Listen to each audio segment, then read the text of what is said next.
المكان الأجواء بتاعته تجنن، كمان في بار للمشروبات السخنة وكل القهوات والكافيهات اللي انت تتوقعها، وبيقدم كل المخبوزات اللبنانية، وأحلى حاجة عنده المناقيش.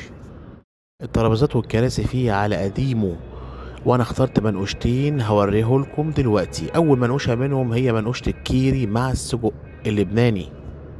نزلت لي أول منقوشة كده شكلها جميل، مليانة لبنة كده، جبنة كيري لبناني مع السجق اللبناني. طعمها الصراحة جميل جدا لما دقتها.